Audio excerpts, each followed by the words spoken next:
महामहिम राज्यपाल जी ने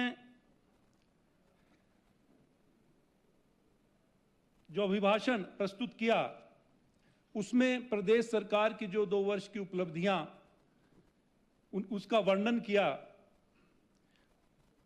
आज उस बात को भी ये नहीं मान रहे हैं।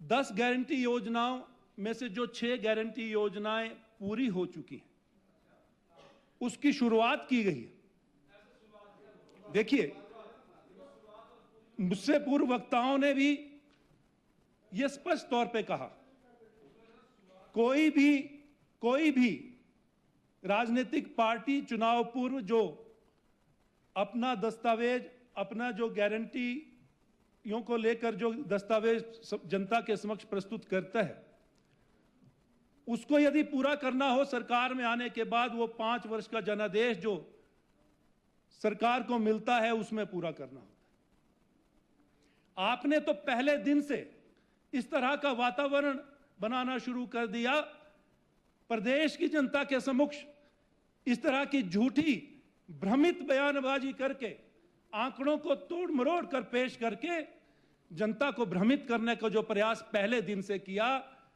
कहीं ना कहीं यह लगता है कि आप एक सुनियोजित षड्यंत्र इस स्थापित सरकार के खिलाफ कर रहे हैं, और जो आर्थिक वर्लपूल, जो मैं कहूंगा इकोनॉमिक वर्लपूल के अंदर जो इसको फंसाने का प्रयास कर रहे हैं, और एक ऐसी पिक्चर जो है प्रदेश की जनता को और देश को दिखाने का प्रयास कर रहे हैं कि आज आर्थिक रूप से प्रदेश जो है डूबा हुआ है। मैं ये कहना चाहूंगा कि इन परिस्थितियों का सबसे बड़ा कारण आप लोग हैं। 5 वर्ष तक आपकी सरकार रही, आपने क्या प्रयास किए रेवेन्यू जनरेशन के? आप व्यवस्था परिवर्तन को स्वीकारना नहीं चाहते, लेकिन जिस दिन प्रदेश में सरकार बनी, माननीय मुख्यमंत्री ठाकुर सुखविंदर सिंह सुक्खू जी ने शपथ ली, उसी दिन से उन्होंने अपना नजरिया ना सिर्फ प्रदेश को, पूरे देश को दिखा दिया था। जिस तरह का मानवता का संदेश उन्होंने दिया, सचिवालय ना जाकर, अनाथाश्रम जाकर, उससे ही आपको यह आभास हो जाना चाहिए था कि किस तरह के मुख्यमंत्री आज प्रदेश को मिले हैं।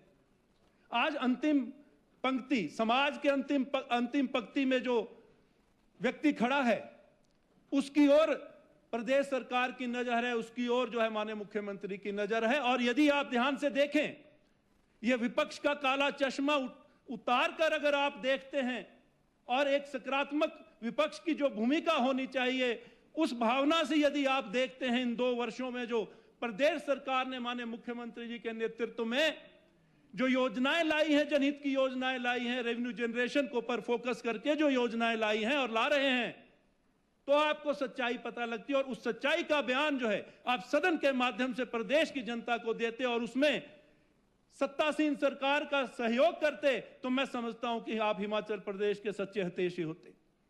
आपने तो उसी दिन दिखा दिया था अपना चेहरा, जब आपदा आई, प्रदेश पर आपदा आई, और हम यहां पर सदन में इकट्ठे हुए, स्पेशल सेशन बुलाया गया कि इसको राष्ट्रीय आपदा घोषित करने के उद्देश्य से। आपने उस दिन प्रदेश की जनता को धोखा दिया। यह आपका सच्चा चेहरा है। आज आप किस मुंह से आर्थिक सुधारों की बात करते हैं? आज आप बजट की मांग करते हैं। अरे आप बजट तो उसको लेकर आए जो पीडीएनए का जो 10,000 करोड़ रुपए का जो राशि है, जो केंद्र सरकार ने राज्य सरकार को देनी है, उसकी आप बात करें। और रेवेन्यू डेफिसिट जो ग्रांट है, उस पर कटौती लगाई है, आप उसकी मांग करें। आप बताएं कि किस तरह से आपके प्रयास रहे इन सभी पैसों को लाने का। आपने सिर्फ विरोधाभास और सिर्फ विपक्ष की का विरोध होना चाहिए, विपक्ष द्वारा सिर्फ विरोध करना चाहिए, इसी भावना से जो है आज आपने यहां पर बातें करी। मैं आपको बताना चाहूंगा, प्रदेश में अगर हम स्वास्थ्य सुविधाओं की बात करें, तो हमारी सरकार प्रदेश में स्वास्थ्य